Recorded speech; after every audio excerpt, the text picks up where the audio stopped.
անցնենք առաջ Սերժ Սարգսյանից բռնագանձվելու է 3 լուր եղավ այդ մասին ուրեմն 630 միլիոն դրամ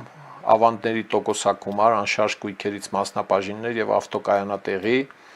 ըստ գլխավոր դատախազության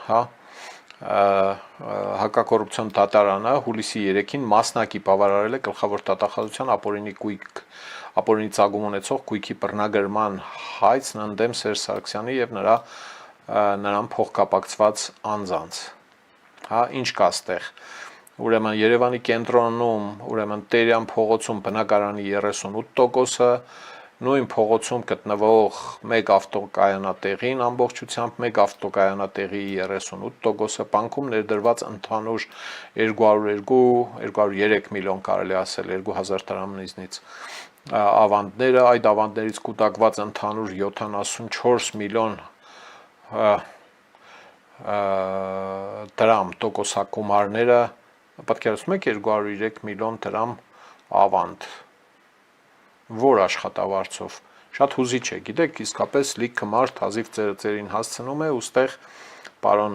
Սերժ Սարգսյանը այս ամբողջ քննության ընթացքում չի կարողացել փաստորեն հիմնավորել իր այդ ունեցվածքի այդ մասը որ մասը հիմնավորվել է դա չի բռնականձվում որ մասը չի հիմնավորվում դա դատարանի որոշմամբ պիտի բռնականձվի այս է ապօրինի գույքի վերադարձի սկզբունքը պլյուս 74 միլիոն դրամ մարդը կուտակել է որպես ավանդ ներողություն ավանդի ուրեմն կուտակած գումար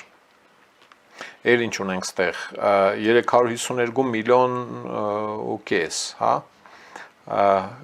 գումար շատ կոնկրետ այսպես փաստաբանը ազատության ռադիոկայանին ասել է որ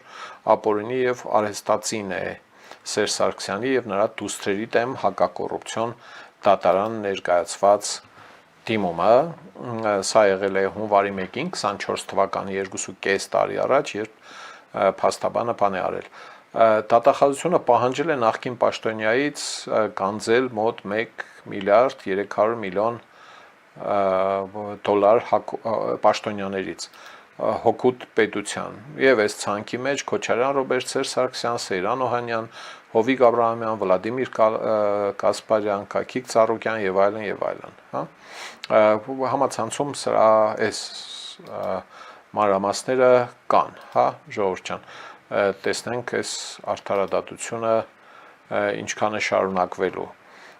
ինչ ունենք ստեղ մի երկու կարճ լուրել իհարկե հետո անցնենք պարոն Սամվել Կարապետյանի հայտարարությանը այսինքն այսօրվա ճեպազրույցի միջի փառահեղ մտքերին գոհարներին Եկատերինաբուրգ պարոն Փաշինյանը գնաց Սվերդլովսկի մարզ Եկատերինոբուրգում մասնակցեց այդ ուրեմն տնտեսական համաժողովին եւ այնտեղ ինչպես նախորդ ավելի վաղ հաղորդվել էր հանդիպել է Միշուստինին Ռուսաստանի Դաշնության վարչապետին եւ այդ զրույցի այդ կտորները 2-3 կտոր 3 րոպեի չափ հրապարակվել է նաեւ հրապարակվեց իհարկե բանը Փաշինյանի ելույթ այդ համաժողովի ընթացքում էլի կարճ ելույթ էր ինչ կար այդ հանդիպման երկու տեքստերի մեջ երկուսն էլ ոնց որ թե թղթերով էին պատրաստված էին տեքստերով մեկստերով Միշուստինը իհարկե Միշուստին չէր լինի եւ չափալախ կստանար Պուտինից եթե Հայաստանում տեղի ունեցած ազգային ժողովի ընտրությունների մասին խոսելիս իր տեքստի ամենասկզբում հանկարծ համարձակվեր շնորհավորել Հայաստանին կամ Փաշինյանին ուրեմն ընտրությունների հետ կապված կամ ընտրություններում հաղթելու հետ կապված նշում է ընտրությունները բայց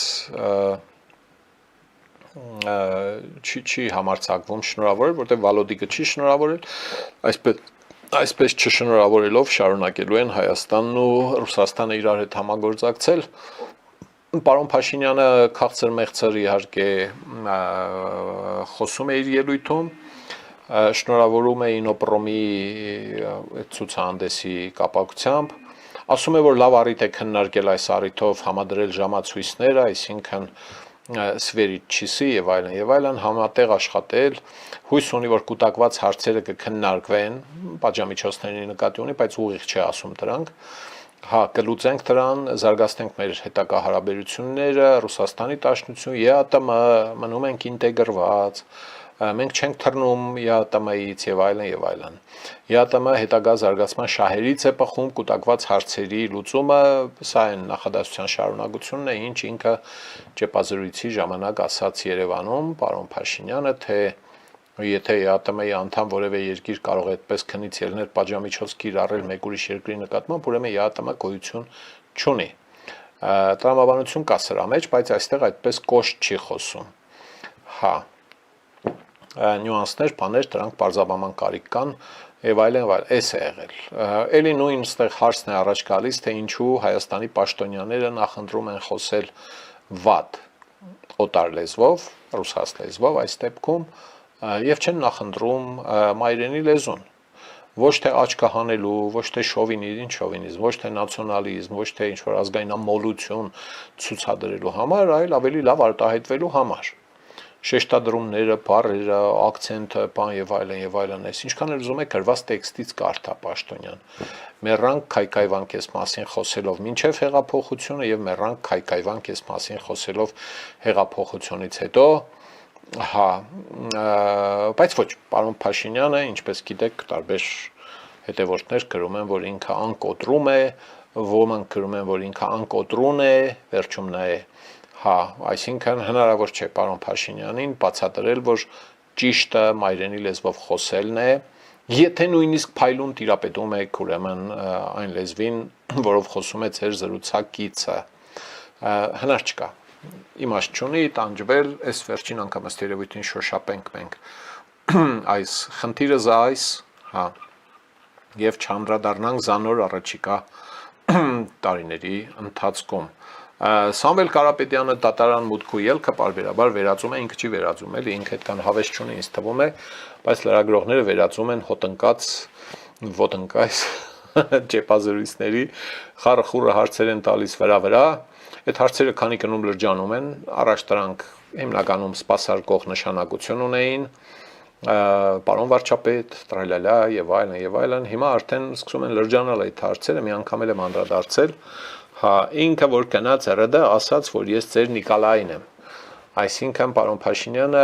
գծնվել է ըստ Սամվել Կարապետյանի, դե գծնել բառը չի օգտագործում, մեր ռեյտինգը սկզբից մինչև վերջ շատ բարձր էր, մինչև ձայներս չկողացան, հենց կողացան մեր ռեյտինգը ընկավ։ Տրամաբանության մասին արժե, որ ելույթ ունենամ ստեղ, չէ, ելույթ չունենամ, էլի, եթե ինչ-որ մեկի ձայները կողանում են, այդ քաղաքական ուժի վարկանիշը իրականում աճում է, որտեվ կարևոր բան են տարել այդ մարդուց, ինքը կարևոր է եղել այդ քաղաքական ուժը, իրենք կողոպտել են, եւ հանրությունը, ովքեր քվե է տվել, նույնիսկ քվե չի տվել, ոչ էլ նրան է քվե տվել, սկսում է զայրանալ եւ պաշտպանել նրան, ով կողոպտվել է, բայց մարդը ասում է, մեր ռեյտինգը սկզբից մինչև վերջ շատ բարձր էր, ես իմ ինչու էր բարձր, ինչքան էր բարձր էլի, մեծամասնությունը կողմ է մանդատները վերցնելուն, էլի նույն հարցն է, թե ինչու վերցրեցիք, չէ որ դա նշանակում է համարել ընտրությունների արդյունքները լեգիտիմ, օրինավոր, իսկ նրանք ովքեր դեմ էին մանդատները վերցնելուն, պարոն Կարապետյանը համարում է, որ նրանց ուղղորդել էին, շիրա էին տվել, էլի պզել էին, թասիբի էին գցել եւ այլն, ուղղորդել էին, բայց մեզ վրա չազդեց, վերնախավի մասին է խոսքը, տարբեր հանդիպումներով մեր թիմակիցները պարզել են, որ շատ մեծամասնությունը կողմ է մանդատ վերցնելուն, ինչպես եք իշխանությունը վերցնելու, գաղտնի պլան, անցած անգամ ասել էր, այսօր շարունակում է գաղտնի պլանի մասին ինչ-որ հիշատակումներ անել եւ շատ հավակնոտ հայտարարություն է անում, ասում է, այս իշխանության օրոք ներդրումներ չեն եղել Հայաստանում եւ վստահ եմ չեն լինելու Հայաստանում ներդրումներ։ Իսկ կարելի է, որ ասենք դատարանը որոշի խափանման միջոցը փոխել եւ դրանում ներառել Հրազդանի կողքի բարձր տեխնոլոգիական գործարանը, որպեսզի կարողանա այցելել, ինչ է անունը, հատուկ ծառայություն կա, որը կալանավորներին, տնային կալանքի ենթարկվածներին պրոբացիոն ծառայությունը տանի բերի, ասի, պարոն Կարապետյան, գնանք ձեզ մի հետաքրքիր ներդրում ցույց տանք, ջերմոցներին մի նայեք, դրանք սդից բաներ են, մանավանդ ձեր ռազմավարական դաշնակիցը արգելել է գյուղ մթերքը արտահանել, դրանք վատ բան են, քխ են, մի նայեք, բայց գնանք այդ բարձր տեխնոլոգիա կամ վիդեոներ ինչի ավա, դա որտեվ կասի դա բան է,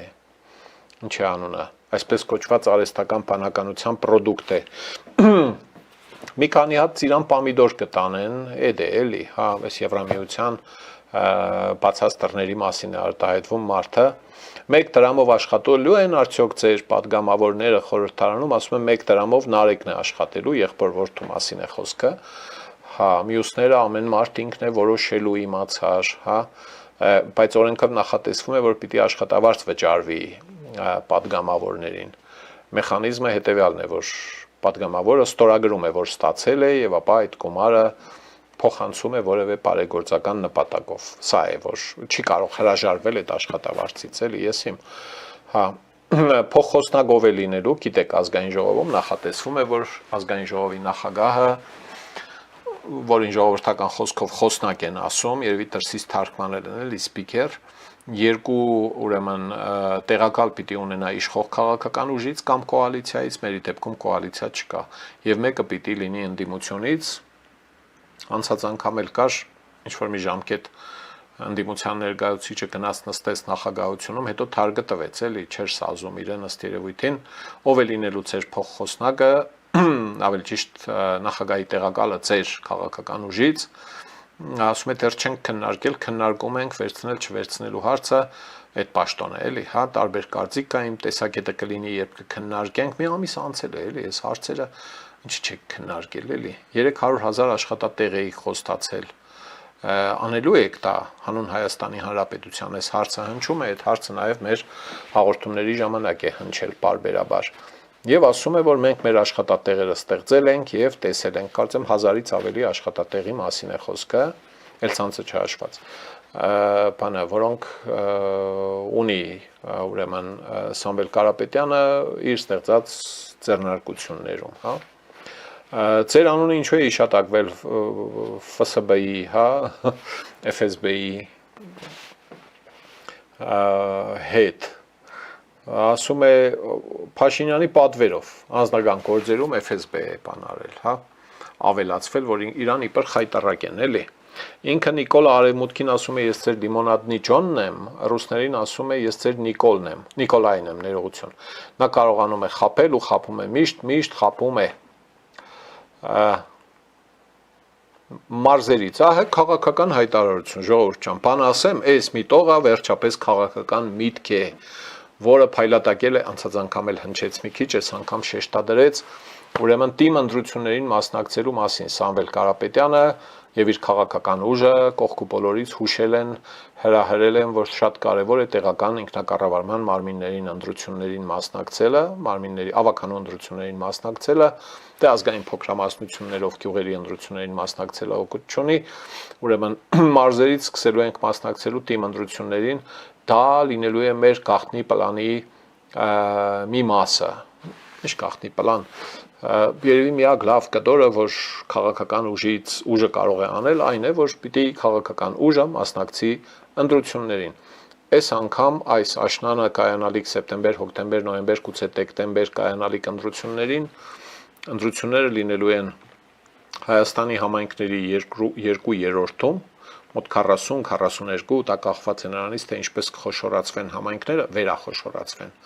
Վանաձորը արդյոք կմիացվի Փամբագին,